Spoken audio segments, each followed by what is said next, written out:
2023 में हॉलीवुड की एक क्राइम थ्रिलर मूवी आई है एनाटॉमी ऑफ अ फॉल। इस मूवी को 2024 के ऑस्कर्स में बेस्ट मूवी का ऑस्कर नॉमिनेशन मिला, जबकि ओपेनहाइमर मूवी ने इस कैटेगरी में ऑस्कर जीता। इस मूवी की एक्ट्रेस सैंड्रा हलर को बेस्ट एक्ट्रेस का ऑस्कर नॉमिनेशन मिला, जबकि एमा स्टोन ने इस कैटेगरी में ऑस्कर जीता। लेकिन इस मूवी ने बेस्ट ओरिजिनल स्क्रीन प्ले का ऑस्कर जीता, यानी कि मूवी की बढ़िया स्क्रिप्ट के लिए। Yeah, baby!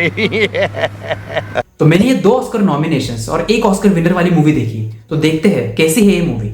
मूवी के अंदर कहानी दिखाई गई है सैंड्रा नाम की लेखिका की, जो अपने म्यूजिशियन पति सैमुअल और उनके 11 साल के अंधे बच्चे डैनियल के साथ शहर के शोर आवाजों से दूर बर्फीली पहाड़ियों में एक घर में रह रहे होते हैं।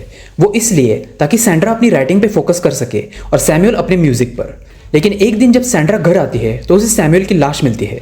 जब पुलिस आके तहकीकात करती है तो लगता है कि सुसाइड है, लेकिन जैसे जैसे मूवी आगे बढ़ती है तो पुलिस को सैंड्रा पे शक आने लगता है। अब आखिरकार मिस्ट्री क्या है और उनके 11 साल के अंधे बच्चे पे उसका क्या असर होता है, ये आपको मूवी देखने के बाद ही पता चलेगा। मूवी को 7.7 आउट ऑफ 10 की IMDb रेटिंग मिली है। सबसे पहले मैं आपको बताता हूँ ये मूवी देखने के लिए मैं क्यों एक्साइटेड था। तो इंस्टाग्राम पे मैं एक पेज फॉलो करता हूँ स्क्रीन प्लेड नाम से, जिस पर मूवी के सीन्स उनकी स्क्रिप्ट्स के साथ होते हैं। तो उसी पेज पर मैंने ये वाली रील देखी थी। ये रील अभी हम साथ में देखेंगे, जो कि इंग्लिश में है, लेकिन जिन्हें इंग्लिश की दिक्कत है उनके लिए मैं बाद में इसका हिंदी में मतलब समझाऊंगा कि कितनी बढ़िया चीज बोली जा रही है। आपको इस रील की इंस्टाग्राम की लिंक भी डिस्क्रिप्शन में मिल जाएगी, आप बाद में चेकआउट करना।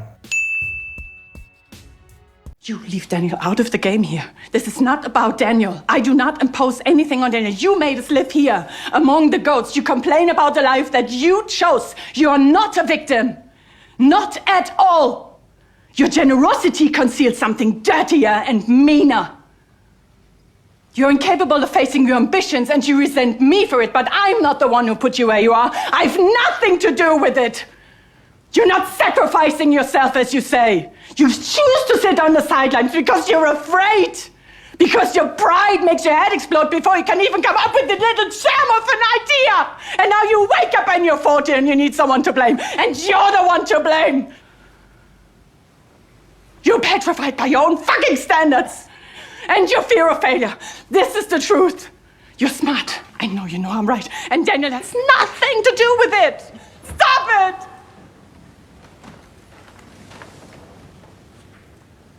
You're a monster. Even Daniel says it with his own words. You take that back, you piece of shit. You take He's it back. told me countless times how hard you are. Do you know that? Telling you what you want to hear. He can feel your guilt and he's trying to reassure you. Don't you see that? You've never stopped feeling guilty about him. You're cold-hearted. You have no pity. Yes, and you have way too much for yourself. I can't stand any more of your fucking eyes! You're violent! Yes, I am violent!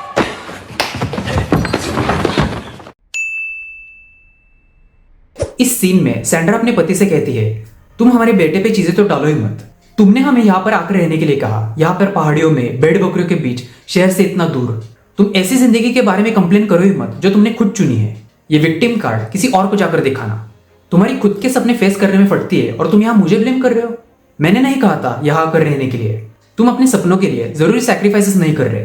तुम sidelines में बैठने का choose करते हो क्योंकि तुम्हारी फटती है, क्योंकि तुम्हारी प्राइड, तुम्हारा घमंड बीच में आता है इससे पहले कि तुम किसी आइडिया पे काम कर पाओ। और तुम हर रोज उठते हो और तुम्हें कोई और चाहिए ब्लेम करने को। तुम्हें खुद को ब्लेम करना चाहिए। तुम्हारी खुद के स्टैंडर्ड्स और फेलियर के डर से फटती है। तुम स्मार्ट हो और तुम्हें ये सारी चीजें ऑलरेडी पता है, तो डैनियल पे चीजें तो डालो ही मत। कितना इंस्पायरिंग सीन है, क्या बातें कही जा रही है।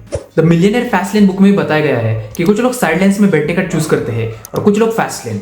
उस बुक में यह भी बताया गया है कि किसी और को ब्लेम करने का कोई फायदा नहीं है। हमें खुद को ब्लेम करना चाहिए। हमें खुद से रिस्पॉन्सिबिलिटी लेनी चाहिए।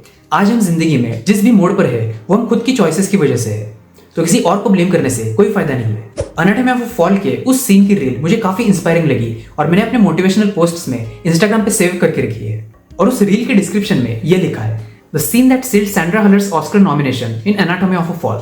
Have you seen this film? If not, I cannot recommend it enough. Logline, a woman is suspected of murder after her husband's death. Their half-blind son faces a moral dilemma as the main witness. तो ये scene देखने के बाद और ये description पढ़ने के बाद मैं मूवी देखने के लिए काफी एक्साइटेड हुआ और इसीलिए मैंने ये मूवी देखी। लेकिन मूवी देखने के बाद मेरा एक्सपीरियंस अच्छा नहीं था। मूवी देखने के बाद ऐसा लग रहा था क्यों मैंने इस मूवी को अपने 2 घंटे देके अपना वक्त बर्बाद कर दिया। मूवी के एंड में कुछ सेटिस्फेक्शन ही नहीं मिला। और ऊपर से मूवी के क्रिएटर्स ने एंडिंग में हमें मिस्ट्री में छोड़ दिया है, जिसके लिए आपको गूगल या यूट्यूब पे सर्च करना पड़ेगा anatomy of a fall ending explained. Movie का वो सीन जिसकी वजह से ऑस्कर मिला, नो डाउट काफी इंस्पायरिंग है, काफी बढ़िया है, लेकिन उस 2 मिनट के सीन के लिए पूरी मूवी आपका वक्त डिजर्व नहीं करती। मैं रिकमेंड करूंगा ये मूवी देख के आपका वक्त बर्बाद मत करना, मेरा हो गया। अब हर एक की चॉइस अलग अलग होती है, कुछ लोगों को ये मूवी अच्छी लग सकती है क्योंकि उस रील के कमेंट्स में कुछ लोगों ने इस मूवी की काफी अच्छी तारीफ की है। आपने अगर ये मूवी ऑलरेडी देखी है या फिर देखने वाले हो तो कमेंट्स में जरूर बताना आपको ये मूवी कैसी लगी। मुझे तो कुछ खास नहीं लगी क्योंकि मेरी टेस्ट थोड़ी अलग है। अगर आपको मर्डर मिस्ट्री मूवी ही देखनी है जो इस मूवी जैसी स्लो पेस्ट है लेकिन एंड में दबा के सेटिस्फेक्शन मिलता है, तो डैनियल क्रेग और रूनी मारा की girl with the dragon tattoo movie देखना, काफी बढ़िया मूवी है। बस एक वार्निंग, उस मूवी में कुछ अडल्ट सीन्स और कुछ डिस्टर्बिंग सीन्स भी है। ऑल्सो अगर आपने गॉन गर्ल मूवी देखी है तो आपको पता होगा उस मूवी की बेसिक स्टोरी भी कुछ ऐसी ही है कि पत्नी अचानक गायब हो जाती है और फिर पुलिस को पति पे शक आ जाता है। लेकिन वो मूवी काफी बढ़िया थी और उस मूवी की लीड एक्टर्स को भी ऑस्कर मिला था। लेकिन एनाटॉमी ऑफ अ फॉल इतनी अच्छी नहीं है। एनाटॉमी ऑफ अ फॉल को अगर पूरी मूवी की बात की जाए तो फिल्म बस्टर से मिलती है 3 आउट ऑफ 10 की रेटिंग, लेकिन अगर उस स्पेसिफिक सीन की बात की जाए तो उस सीन को मैं देता हूँ 10 आउट ऑफ 10 की रेटिंग। तो अगर आपको वीडियो अच्छी लगी हो तो वीडियो को लाइक जरूर करना और चैनल को सब्सक्राइब भी कर देना। मैं मिलता हूँ आपसे अगली वीडियो में, तब तक के लिए बाय बाय, सी या, टेक केयर।